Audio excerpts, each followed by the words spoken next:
अपनी जन्मदिन की खुशियां मनानी है तो बच्चे के हाथ से कोई प्रसाद लेके आओ। सभी आप लोगों से हाथ जोड़ के वंदना करता हूँ। हमारा जो चैनल है श्री सोनू महाराज,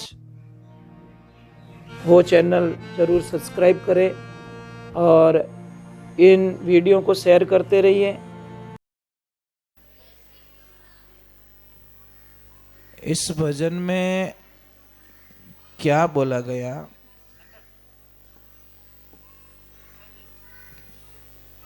कि ले सुआ हरि नाम नाम सो तिरजासी, सगो नहीं संसार काया थारी है काची।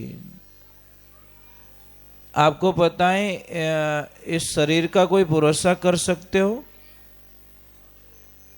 कि इतने साल तक रहेंगे हम लोग? परंतु हम लोगों ने एक चीज देखी है, आपको अगर एक प्रश्न का उत्तर मांगा जाए तो दे दोगे आप? मैं बोलूंगा भाई कि आपको डेली 1 घंटा आपको योगा करना है, कर लोगे? योगा कीजिए। योगा करने का लोगों के पास टाइम नहीं है और थारी मारी करनो घणो ही टाइम पड़ियो। इसीलिए कहा कि मनवा नहीं विचारी, थारी मारी करता उम्र बीत गई सारी। 9-10 मास गर्भ में रियो किदी कॉल करारी, अब तो बायर काट सांवरिया करस्यूं भगती थारी। गर्भ में थे हम लोग, उल्टे लटक रहे थे क्योंकि बच्चे का मुंह नीचा होता है, पैर ऊपर होता है, तो उल्टा लटक रहा। तो उस टाइम में भगवान ने क्यों, प्रभु एक बार मैंने बस दुनिया दिखा दे, मैं तेरी भक्ति करूंगा। पर नहीं, भूल गए साहब। कई कारण आयो बंदा कई धंधे लागो, मान को जावे थारो मुंडा मूंगा मोल रो। हम लोग भूल जाते हैं इन चीजों को। मतलब कुल मिला के आपसे काम निकल गया, पछ के थार जड़क ही देखिया। ये दुनिया है, समझना पड़ेगा आपको। इसलिए इस भजन में कहा कि सत मारो मायर बाप, धर्म मारो संग साथी, गुरु देला आदर भाव, बैठनो मने हरि देशी। माटीरी गिणगोर गागरो गमरासी, ओडियो दिखनी रो चीर हैरिया में रुल जासी। ये संसार में हम रुल गए बस। हमारा मेन मकसद क्या था वो नहीं कर रहे। संसार में आप चीजों में सुख ढूंढ रहे हो, कभी नहीं मिलेगा, कभी सुख नहीं मिलेगा। ट्राई करके देखिए आप। अच्छा फर्नीचर बना के देख लीजिए, अच्छी गाड़ी खरीद करके देख लीजिए, और ज्यादा जिसके पास ज्यादा गहना है ना, उन्होंने इतनी टेंशन देवे राम। आप ट्राई करके देख लो। माताओं बहनों, आपका ओरिजिनल गहना कौन सा है पता है? आपका ओरिजिनल गहना है आपका पतिदेव। उनको तो आप अच्छे रखते नहीं हो, અને गहना ने कितो बढ़िया रखो। अगर आप पतिदेव से झगड़ा कर रहे हो तो कोई मतलब नहीं है। इन चीजों को नहीं समझोगे ना तो कथा में जाना, भगवान का भजन करना, ईश्वर के प्रति है, सब वेस्ट माना गया है। इन चीजों को समझना पड़ेगा आप लोगों को। और कथा क्या करती, कथा करती क्या? पहले तो कोई सास बहू थी, दोनों के बीच में इतना झगड़ा होता था, इतना झगड़ा जिसकी हम कल्पना नहीं कर सकते। हाउ जी झाड़ू लेवता तो बीदनी भूंगली री ठोक देती। भूंगली में समझो केने कहवे वो जो हमने चूल्हा में फूंक दे जगो ये वो हटाणो पड़ो ने तकलीफ रही मैंने वटी मेल तो मतलब आप कल्पना नहीं करी इतना झगड़ा। तो बहू ने बोला चलो यार रोज की प्रॉब्लम ही खत्म करते हैं। इतना गुस्सा आ गया। गुस्सा कितनी देर आता? 3 मिनट। 3 मिनट का गुस्सा आपकी जिंदगी की सारी अच्छाइयों को लेके चला जाता है। गुस्सा आता अकेला, ध्यान रखना कि बहुत सारे लोगों को साथ में नहीं लेके आता। और गुस्सा आता अकेला है परंतु बहुत सारी अच्छाइयों को लेके चला जाता। देखना आप 15-20 दिन किसके साथ में अच्छे रहो और एक दिन गुस्सा करो, 20 दिन की अच्छाइयां चली गई आपकी। 20 दिन मीठे बोले, एक दिन गाली गलौज कर दिया, वो 20 दिन के अच्छा जो बोले थे ना वो भी चला गया आपका। तो बहू ने सोचा क्या रोज रोज किस्तों में मरना, चलो आज फैसला कर ही देते हैं। अब वो वहां से निकल गई घर से, पैरों में जूते नहीं है, ओढ़नी थी सिर पे और रख दी कंधों पे। और जैसे ही वो निकली,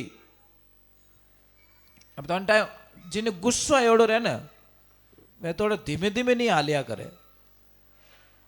वो कारण है स्पीड टॉप गहरी लगे भी नहीं। कारण है किसी को ज्यादा गुस्सा आया ना उसको आप बर्तन धोने के लिए दे दो, जो काम आधे घंटा का वो आपको 10 मिनट में करके दे देगा। इतना स्पीड होना ठामड़ा। बस ये ही चीज है। अब बहू ने बोला चलो क्या रोज मरना, आज एक दिन में अपनी जीवन लीला को समाप्त कर लेते। और मरने के लिए निकली कि मैं पासी आऊंच को नहीं। हाउ जी के वहां तू जा। और जैसे गई रास्ते में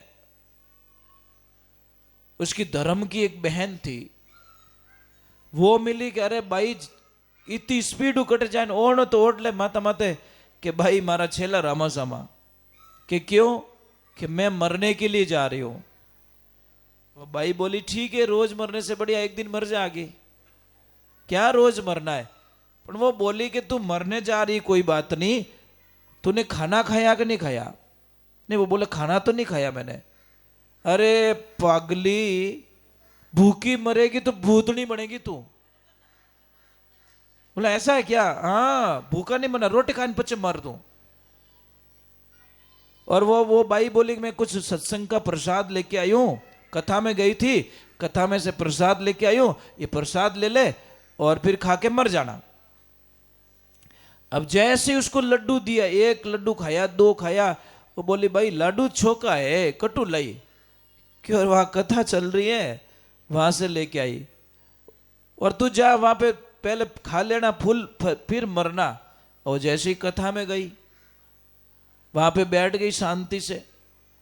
अब प्रसाद आया तो प्रसाद वाले ने बोला कितना दूं? वहां के जोड़ी भर दे।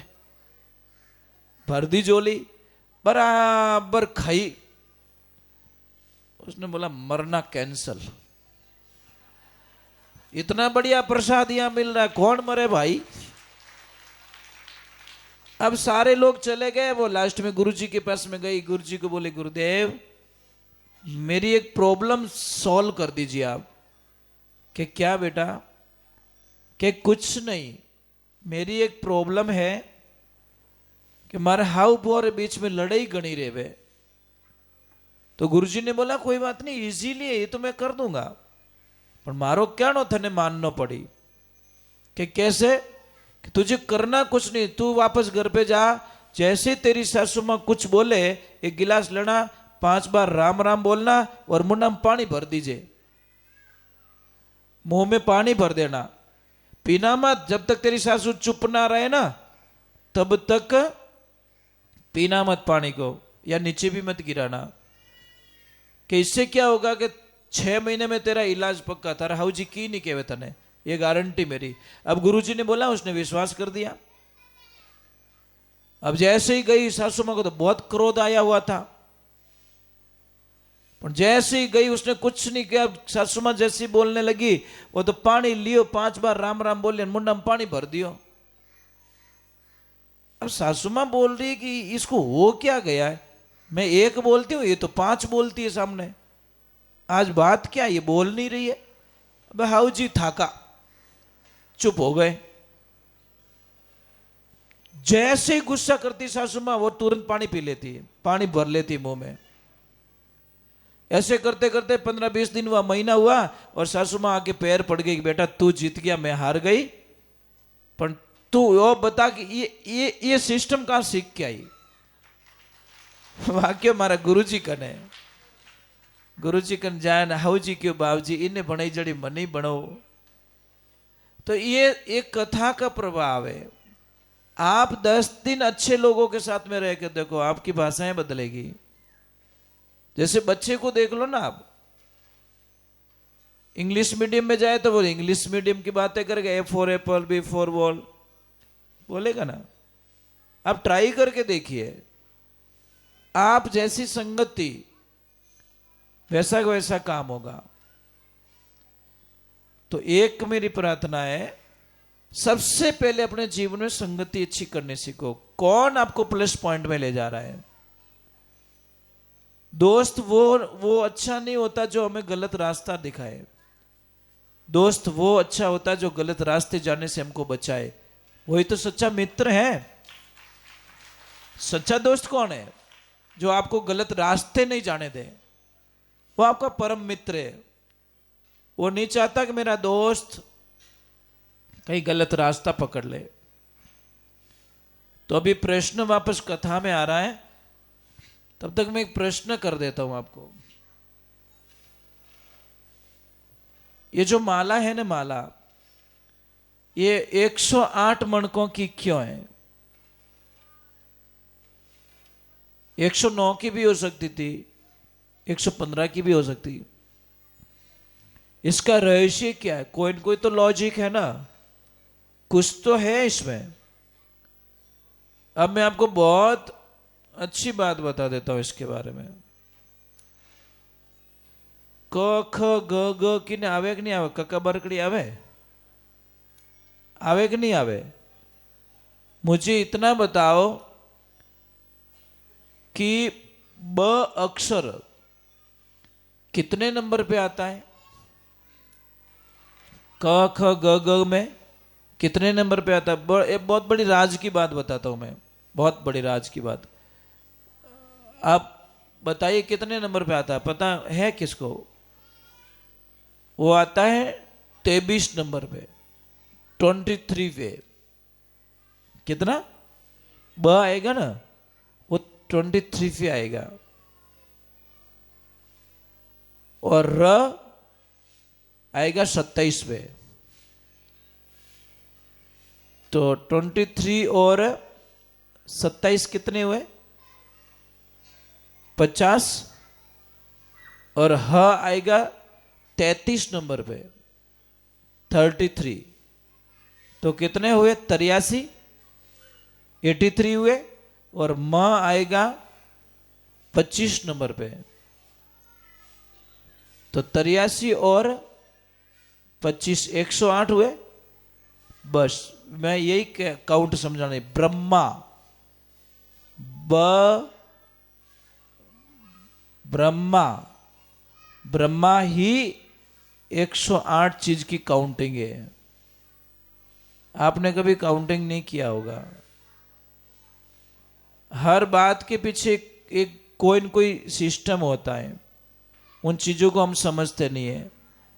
अब भगवान की कृपा होती है, ईश्वर की कृपा होती है। सूत जी महाराज वापस कहते हैं, प्रश्न आता है परीक्षित जी कौन थे, उनका क्या लीला है, उनका क्या विवरण है? तो सूत जी महाराज कहते हैं कि पांडव वंश के अंतिम वारिस जो परीक्षित जी महाराज है, जिनके माध्यम से पूरी भागवत उनके निमित्त ये भागवत की गई है। पांडव और कौरव को बीच में युद्ध होता है, आखिर में कौरवों की हार हो जाती है, और हार होने के बाद में भगवान श्री कृष्ण को इस बीच में एक कथन आता है वापस। जब भीष्म पितामह इतना भयंकर युद्ध करने के लिए निकल गए थे, तो उन्होंने बोल दिया था कि कल तुम्हारी विजय निश्चित है। किसको? कौरवों को। तो दुर्योधन ने बोला कि मैं आशीर्वाद दीजिए कि कोई बात नहीं, सुबह भेज देना तेरी पत्नी को, तुझे इतना विश्वास मेरे पे नहीं तो मैं तुझे उसको आशीर्वाद दे दूंगा। और सुबह की बात थी। रात को भगवान श्री कृष्ण द्रौपदा के पास आते और बोलता जल्दी चल मेरे साथ में, कि कहां चलना करे तू चल, दूसरी बात छोड़ दे। और भगवान एक नॉर्मल रूप बनाते और द्रौपदा जी के साथ में जाते हैं। उनको एक ही बोला कि जाके प्रणाम कर लेना, दूसरा काम समेट लेंगे। और जैसे ही जाके प्रणाम किया भीष्म पितामह को, भीष्म पितामह ने डायरेक्टली उन्होंने सोचा भाई वो दुर्योधन की पत्नी आई है, तो डायरेक्ट बोल दिया अखंड सौभाग्यवती भव, मुंह से शब्द निकलवा दिया। जैसे ही घूंघट हटाया तो द्रौपदा रे बोला तू? हाँ पितामह मैं आ गई। अब तो आप तो बोल तो दिया, आपके वचन जा तो नहीं सकते। देखो सबसे पहले सिस्टम क्या था, पहले जो वचन दे देते ना वही एग्रीमेंट था। लिखा पड़ी तो हमें करनी पड़े, बदल जावे जिनो बोला आदमी रो आदमी माते भरोसो को नहीं। पहला टाइम में कोई ताला लॉक नहीं लगते थे दरवाजों को, घरों में कोई लॉक नहीं था क्योंकि सब डरते थे। ये प्रॉब्लम तो अभी शुरू हुई है, पहले कोई लॉक नहीं था, कोई सिस्टम नहीं था। तो भगवान की कृपा देखो। फिर बोले तुझे कौन लाया? कि मेरा गोपाल भैया है ना, क्या बुला तेरे गोपाल भैया को, मुझे पता चल गया। जाके भगवान को देखा, हे प्रभु क्या कर दिया है कि बस आपने बोल दिया वो पक्का है। तो उनको वचन दिला दिया। तो भगवान श्री कृष्ण ने जब पांडवों का कौरवों का विनाश हो गया, दुर्योधन बचा, दुर्योधन का भी विनाश हो गया, तो अश्वत्थामा को इतना क्रोध आ गया तो उसने बोला पूरे पांडव वंश को खत्म कर देता हूं। 5 बाण तो चला दिए पांडवों की तरफ, ब्रह्मास्त्र चला दिया उत्तरा के गर्भ पर कि इनका वंश से विनाश कर देता हूं। परंतु भगवान ने दोनों तरफ दोनों की रक्षा की, पांडवों की भी रक्षा की, सुदर्शन चक्कर चला के उनको बचा लिया। और इधर भगवान ने सुदर्शन चक्कर उस चक्कर से भगवान ने उत्तरा के गर्भ को भी बचा लिया। उससे राजा परीक्षित का जन्म होता है। वही राजा परीक्षित, उनको श्राप लग जाता है। आपको पता है कलिकाल आता है, कलिकाल वो बोलता है भाई तू कौन है? मैं कलिकाल हूँ, आपके राज्य में आया हूँ। मेहमान तो मेहमान होते हैं। तो उसने बोला कि मुझे जगह दीजिए, तो जगह दे दी। व्यभिचार करे वहाँ पे जाओ, जो शराब वराब पीते वहाँ पे जाओ, जो जुआ खेलते वहाँ पे जाओ। पर बोला ये तो सब वो चीज़ें, एक तो कोई अच्छी चीज़ दे दो, एक तो अच्छी जगह बैठने दे दो। तो उसने बोला सोने में चले जाओ। तो वो सोना अनीति वाले सोने का बोला, जो नीति का सोना है उसमें कलिकाल नहीं रहता।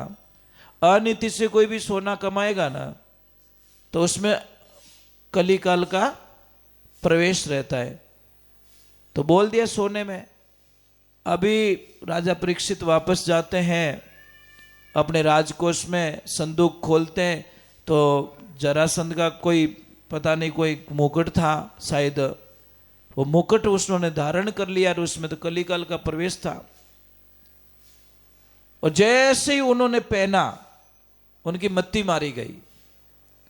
वो जाते जंगल की तरफ, इधर उधर घूम के आते हैं, बहुत सारी सुविधाएं देखते हैं, परंतु वहां पानी नहीं मिल रहा है। तो कोई महाराज जी तपस्या कर रहे हैं, उनको बोला महाराज पानी पिलाओ, मैं राजा हूं।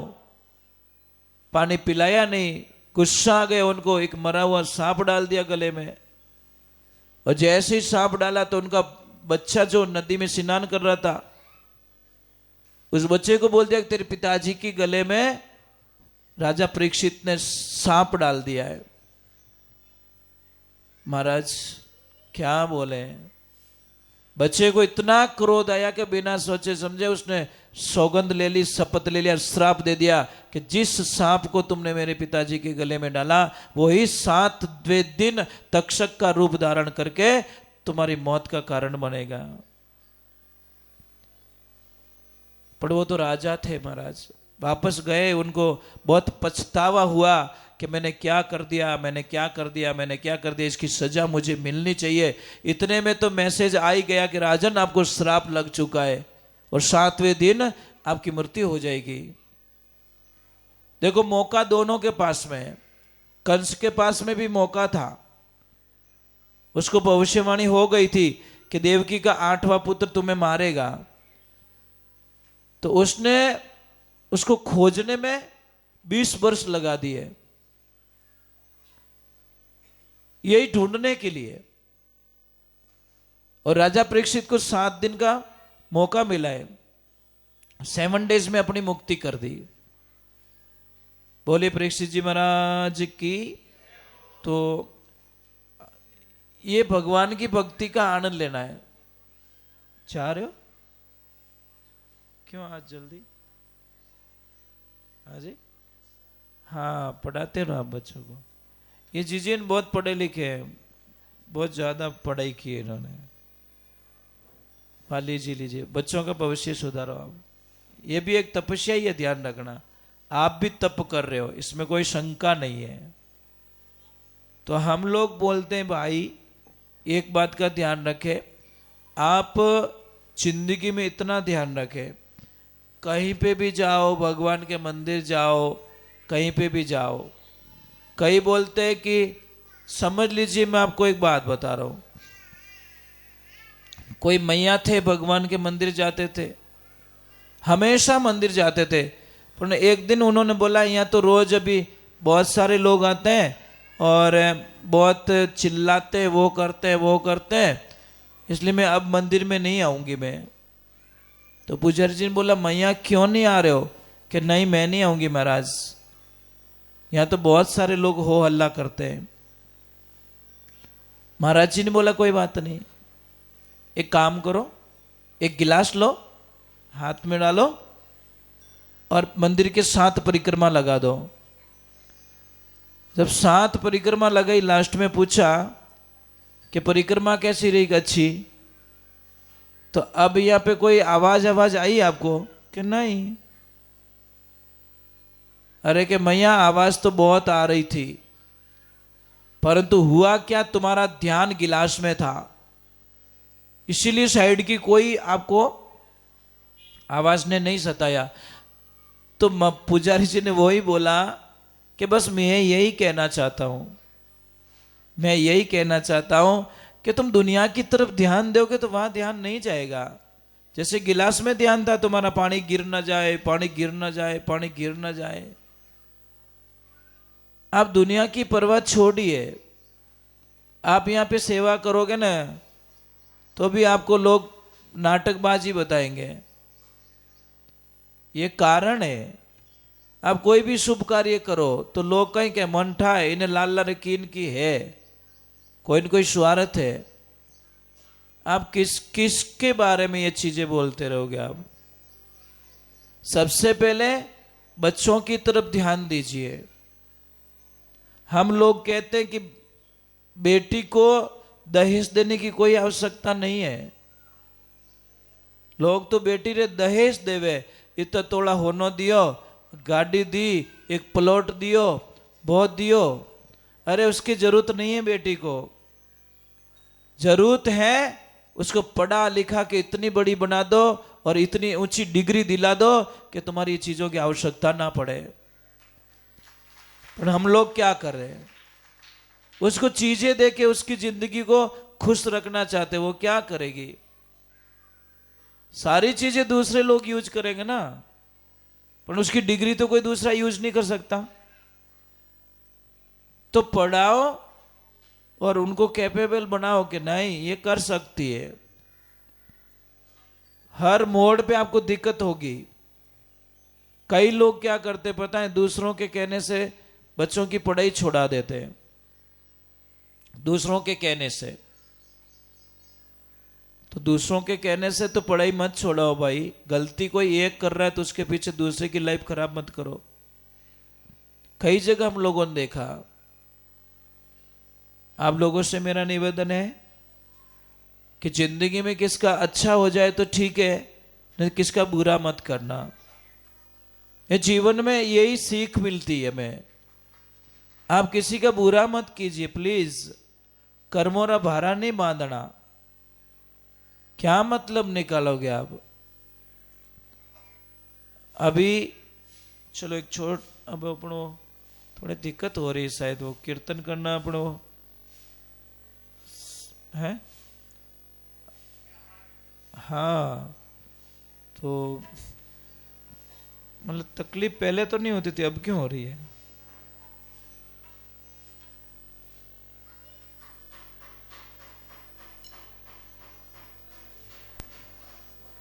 कई बड़ों ने? हाँ जी, हाँ नहीं वैसे कम कर दिया था। हाँ, वो पहले ऊपर पड़ा था ना इसलिए वो दूर जाता था। अभी क्या आवाज जाके लास्ट पत्रे से टकरा देती है। थोड़ा लारे आवाज आवे बटे, आवाज आ रही है आपको? बस ठीक है।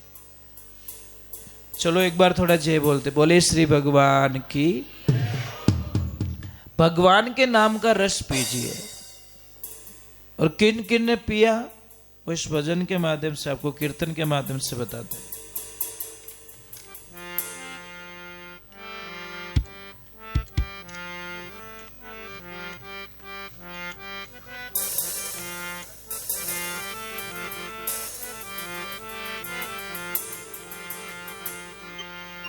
बोलिए श्री भगवान की, गौ मात की, अनंत कोटि संत महात्माओं की।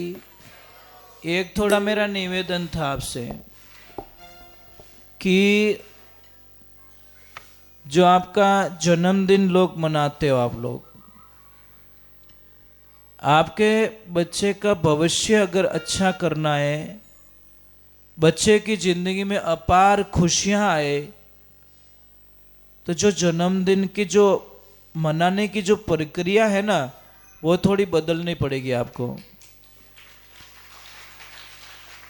उस प्रक्रिया को बदल दीजिए। ये केक काट के फूंक मार के बड़ा अशुभ माना गया वो, तो वो चीज मत कीजिए आप। इतनी जन्मदिन की खुशियां मनानी है तो बच्चे के हाथ से कोई प्रसाद लेके आओ और लाओ, और गाय माता को ग्रास दे के जन्मदिन मनाओ। ट्राई तो करके देखो आप। गाय माता के दरबार में आप देखिए, तप करने की एक विधि बताई गई है कि घर में जो तप करते हैं ना, घर में, तो वो तो है ठीक है करते, उससे भी ज्यादा फल मिलता मंदिर में। उससे कई गुना फल ज्यादा मंदिर में मिलता है। और उससे भी कई गुना फल नदी के किनारे मिलता है। नदी के किनारे कोई माला फेरते ना, उससे ज्यादा प्राप्त होता है। और उससे भी ज्यादा तप अगर कोई समुद्र के किनारे करता है तो और ज्यादा फल मिलता है। और इससे भी ज्यादा अगर आपको फल लेना है तो आप गौ, जहां गया मैया रहती है वहां पे जाके तप करो। आपको इतना फल मिलेगा जिसकी कल्पना नहीं कर सकते, आपको कल्पना नहीं कर सकते। भगवान को प्रश्न किया गया नहीं कि भगवान आप कहाँ मिलते हो, तो भगवान ने बोला बोलो कहाँ मिलना चाहते हो आप, मेरे घर में मिलना चाहते हो या फिर मेरे ऑफिस में। तो भक्त ने बोला प्रभु आपके भी घर और ऑफिस दोनों है क्या? कि हाँ भैया मेरे भी घर और ऑफिस दोनों है। कोई पर्सनल काम हो तो ऑफिस में मिलो, और मेरे से प्रेम है तो मेरे घर पे मिलो। तो भक्त ने पूछा कि आपका घर का है ऑफिस का है? कि जो मेरा मंदिर होता है ना वो तो है मेरी ऑफिस, वहां पे सारे लोग मन्नत मांगने आते हैं, वो मेरी ऑफिस है। और मेरे घर पे अगर मुझे मिलना है तो जहां गैया मैया रहती है वो मेरा घर है। तो आप ये मत सोचना भगवान यहाँ नहीं है, भगवान जहां पे गैया मैया रहती है वहां भगवान होते हैं। आप एक बार ट्राई करके देख लीजिए। मैंने कई बार आप लोगों को बताया है कि अगर आपके बच्चे को पढ़ाई नहीं आ रही है, बच्चा पढ़ाई में बहुत कमजोर है, आलसी है, याद करना चाहता है याद रहती नहीं है, करना कुछ नहीं है, वो सिस्टम आप यहां पे कर सकते हो। आपका बच्चा इतना जोरदार पढ़ेगा जिसकी कल्पना नहीं, इतनी मेमोरीज बढ़ जाएगी उसको। करना क्या है, यहां पे आना है आपको पूर्णिमा के दिन। कब आना है? पूर्णिमा के दिन सुबह आना है, और यहाँ पे बोल के जाना है कि हमको शाम को दूध चाहिए थोड़ा। समझ में आ रही है कि थोड़ा दूध चाहिए हमें। यहाँ पे तो सब देसी गैया मैया, कोई दिक्कत नहीं है। तो शाम को जब दूध निकाले ना तो उनको बोला निकाला हुआ दूध नहीं चाहिए हमें, हमें निकाल के दो हमारे सामने। और जैसे ही दूध निकालने वाले दूध निकालेगा, आगे वाले जो थन है ना उसका दूध चाहिए, पीछे वाले थन का दूध नहीं चाहिए।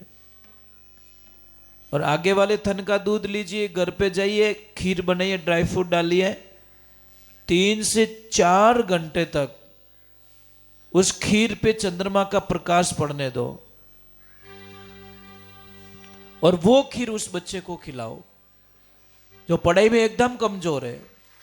अरे आप हमें याद करोगे जिंदगी में कि गुरुजी क्या मतलब हमारे जीवन में खुशियां आई है, कितना बच्चा अच्छा पढ़ रहा है, कितनी मेमोरी जिसको याद रह रही है। 12 महीने में 12 बार ही तो करना है ना। और आप एक चमत्कार देखिए, हमारे वेद पुराणों को नहीं मानने वाले उनको कहते हैं कि वैज्ञानिकों ने अब पता लगाया कि चंद्रमा पे 15 दिन का दिन होता है, 15 दिन की रात होती है, ठीक है। पर हमारे तो करोड़ों वर्ष पहले बोल दिया 15 दिन वहां पे रात होती है, 15 दिन दिन होता है। करोड़ों वर्ष पहले लिखा हुआ है अंदर सारा।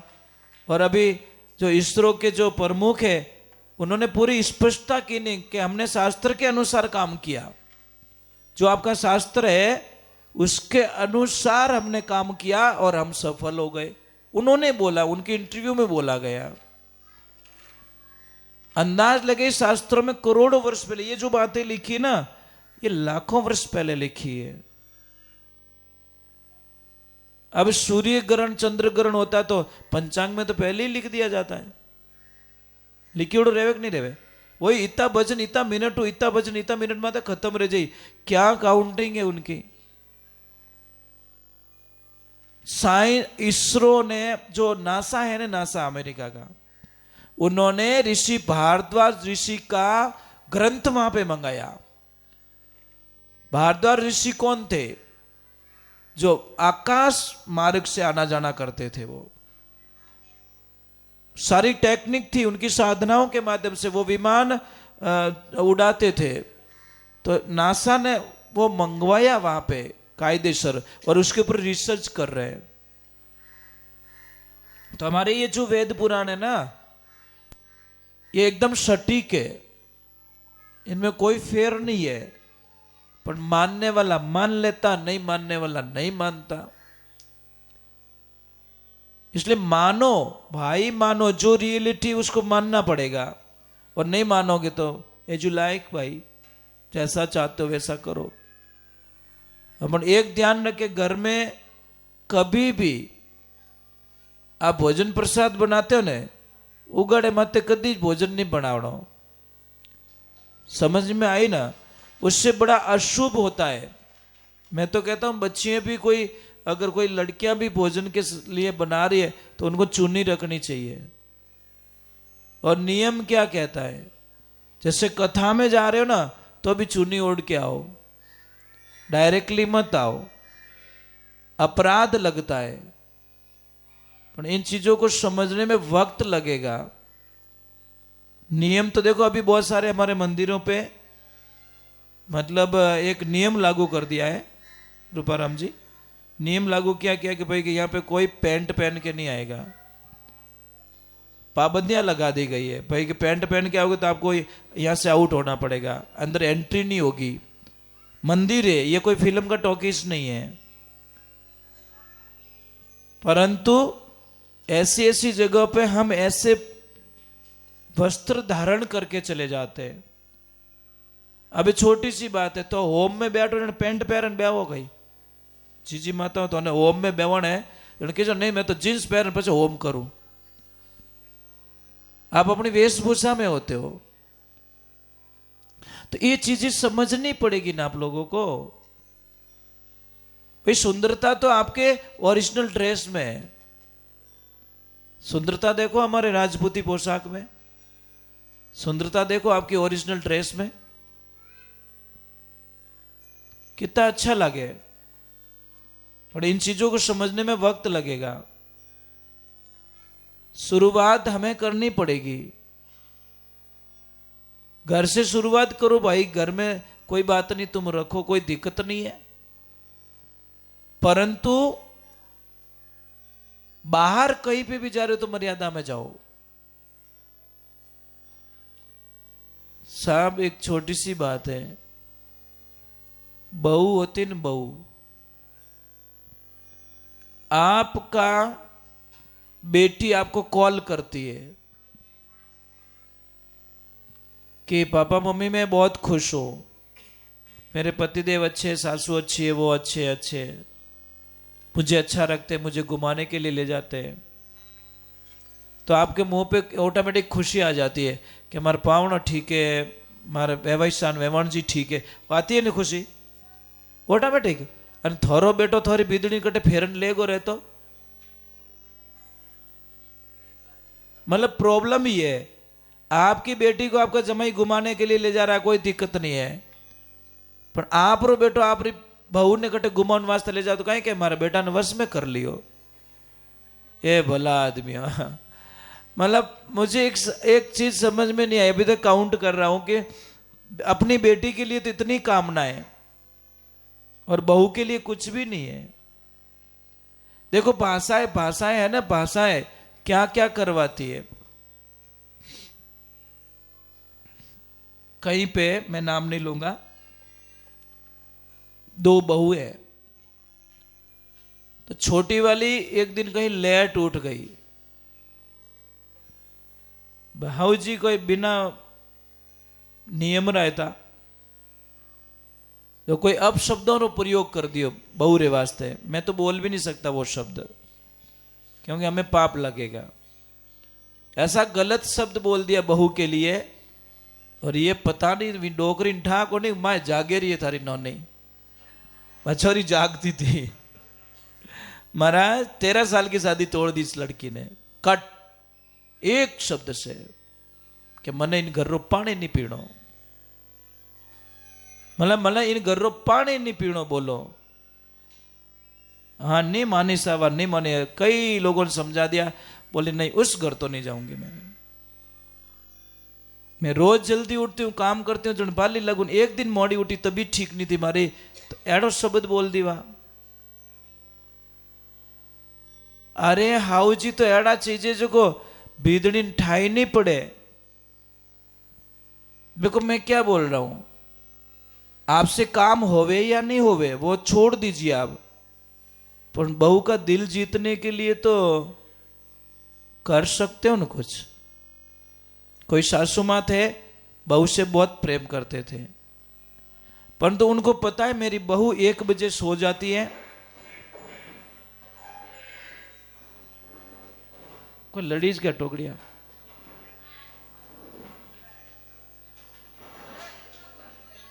नहीं कोई लड़ीज क्या टोकरिया है।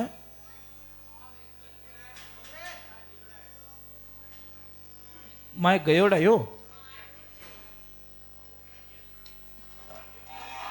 हाँ एकदम पड़ गया। चलो चलो यूं जाए, बोलो गौ मात की। तो सासू माँ को पता था कि मेरी बहू 1 बजे 1:15 बजे सो जाती है, और जैसे सोने का उसका टाइम हुआ और मेहमान आ गए घर पे, और सासू माँ की तबीयत ठीक नहीं, तो मेहमानों को चाय तो पिलानी है। अब क्या करे, बहू को बुलाए तो अच्छी बात नहीं है, उसकी नींद खराब हो जाएगी। तो सासू माँ ने मेहमानों को बोला, अरे रुको रुको, मेरी बहू है ना, मेरी बहू के हाथ की एक बार चाय पियोगे ना तो जिंदगी भर मेरी बहू को याद करोगे आप। ये शब्द सुन लिया, अंदर सो रही थी वो, अंदर से बोली, मम्मी जी 2 मिनट रुको, मैं चाय बना देती हूं। चाय मिल गई, वो इतना सा काम था। अनहाउ जी यूं कहता, अरे पड़ी कहीं चाय बना देना, तो कैसा मजा आता। तो इसीलिए इन शब्दों में अमृत है, इन शब्दों में जहर है। कोयल वाणी बोल रे कागा, मेरा मन अब राम से लागा। आप ट्राई करके देखिए, खाली आपकी भाषाएं बदलो, कुछ बदलने की जरूरत नहीं है। और जैसे आप भाषा बदलोगे, आपके घर का वातावरण पूरा, अबे यज्ञ करवाने के बाद में आपकी भाषाएं नहीं बदलती। इन चीजों को समझना पड़ेगा हम लोगों को।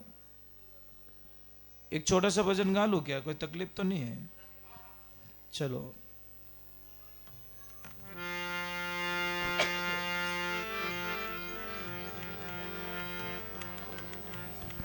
बोलिए श्री भगवान की।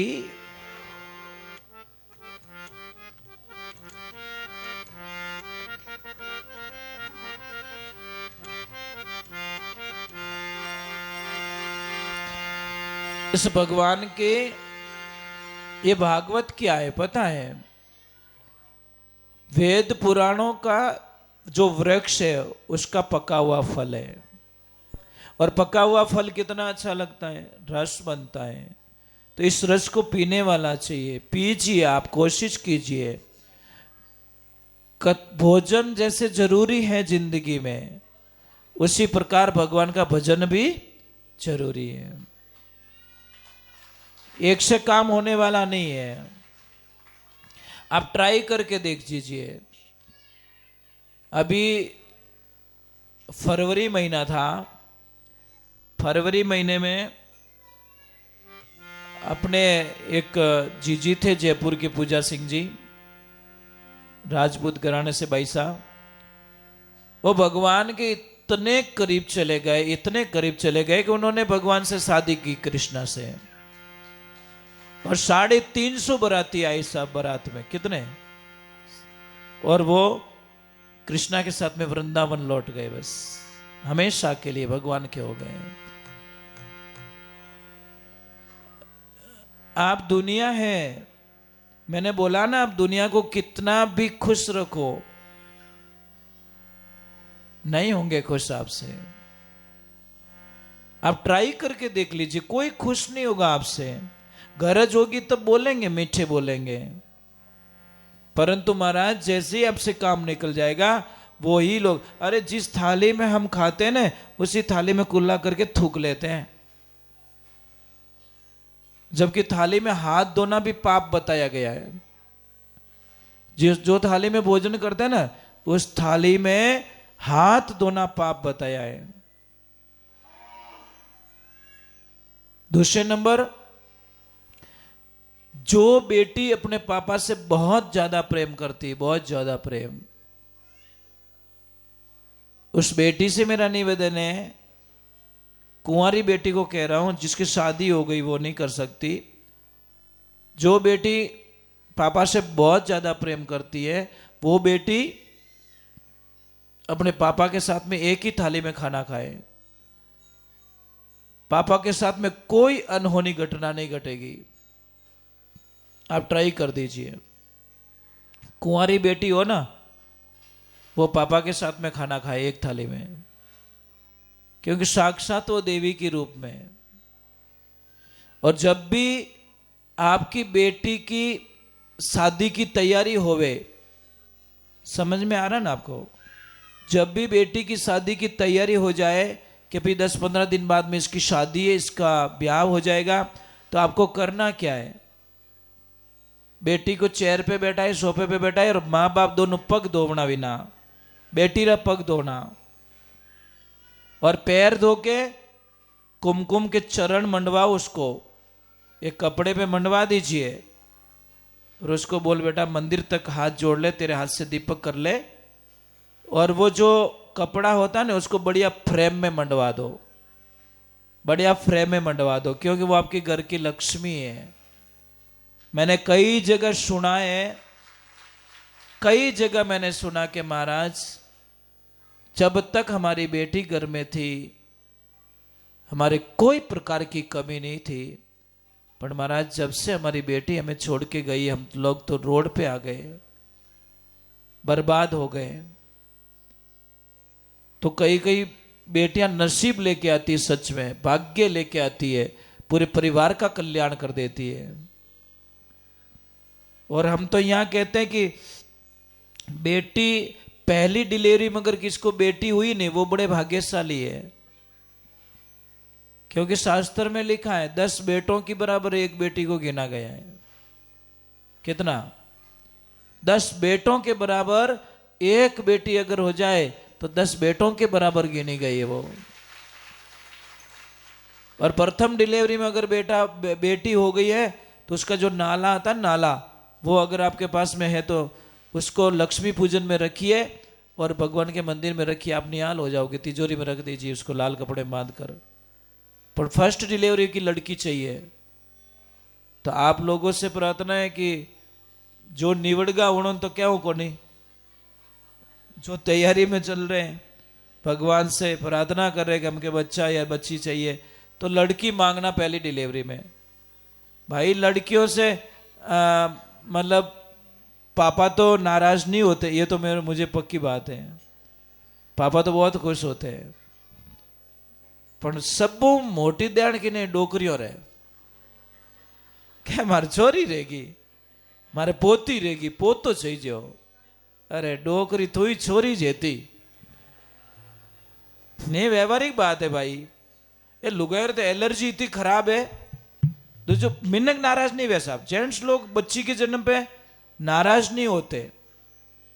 कोई शादी हुई, शादी होते ही मतलब पत्नी ने शर्त रख ली, पति पत्नी ने, कि देखो अपनो घर है बस स्टैंड माते गांव में, तो एक शर्त है कि चाहे आपके पापा मम्मी आए चाहे मेरे पापा मम्मी आए, हम शाम को 6 बजे बाद में दरवाजा नहीं खोलेंगे। तो लड़के ने बोला यस मैं एग्री हूं, लड़की ने बोला मैं भी एग्री हूं, कोई दिक्कत नहीं है। अब एक दिन 4-6 महीने होते हैं, पापा मम्मी कोई, लड़के के पापा मम्मी कोई सामान लेने के लिए जाते हैं और उन्होंने बोला कि लेट हो गए आज बच्चे के यहाँ पे रुक जाएंगे, सुबह गांव को चले जाएंगे। पर जैसे आके दरवाजा बजाया और लड़की बोली शर्त याद है ना? अरे हम वचन के पक्के। कौन बोला? लड़का। वचन के पक्के। बेचारे पापा मम्मी बाहर से चिल्ला रहे, वो दरवाजा नहीं खोल रहे। उन्होंने सोचा बच्चे शायद सो गए बेचारे, तो वो वहीं पे बाहर ही बैठ पूरी रात निकाल दी उन्होंने और सुबह गांव को चले गए। 2-3 महीने होते और लड़की के पापा मम्मी आ जाते हैं और जैसे ही आके दरवाजा बजाते हैं वो लड़की आओ देखो ना ताओ देखो, दौड़ के गई और दरवाजा खोल दिया। बोले ये क्या कर रही है? तो शर्त कि तुम्हारी शर्त गई पानी में, मैं मेरे पापा मम्मी को बाहर खड़ा नहीं रख सकती, मैं इतनी मजबूत नहीं हूं। वो बोला, कुछ भी नहीं बोला उस टाइम में, अब पहली डिलीवरी में उसको लड़का हुआ, कोई खुशी नहीं। दूसरी में लड़का हुआ, कोई खुशी नहीं। तीसरी में लड़का हुआ, कोई खुशी नहीं।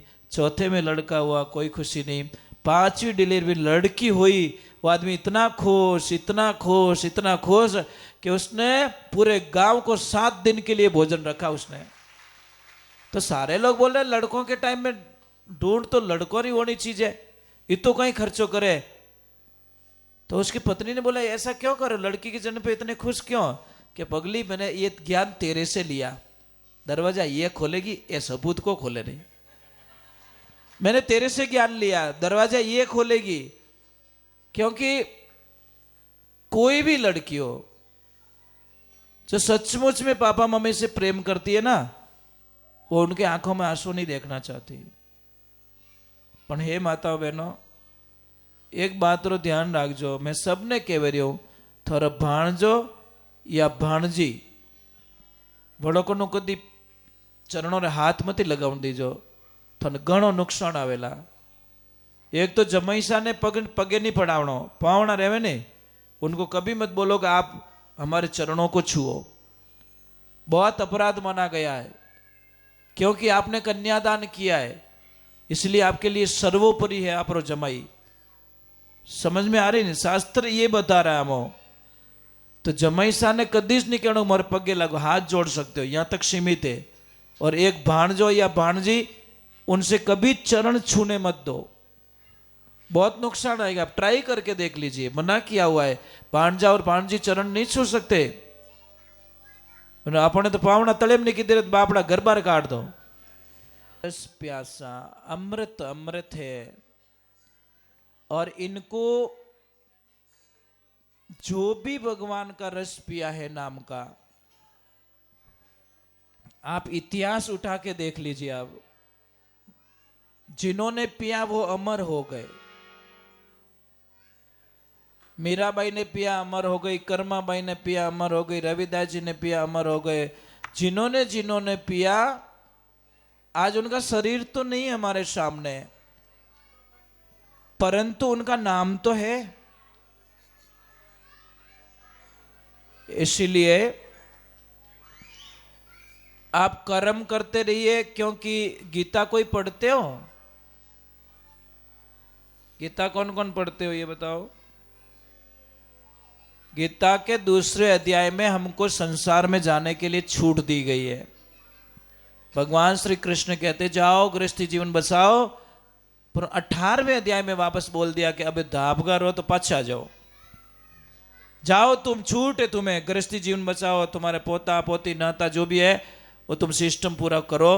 परंतु अगर आप अभी निर्वृत्त हो गए हो, रिटायर्ड रही हो, बाद में आप चेयर में तो नहीं बैठ सको, बैठ सको नहीं ना, बस। तो भगवान यही कह रहे ना कि भाई आप जाओ गृहस्थी जीवन बचाओ, कोई दिक्कत नहीं है, परंतु निभाने के बाद में वापस लौट के आ जाओ।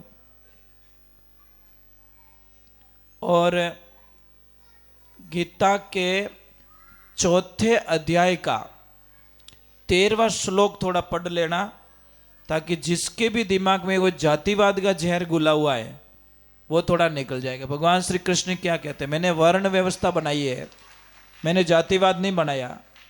चारों वर्ण मैंने बनाए हैं, कोई जाति मैंने बनाई नहीं है। भगवान श्री कृष्ण खुद गीता में कह रहे हैं, फिर भी ये जाति का पता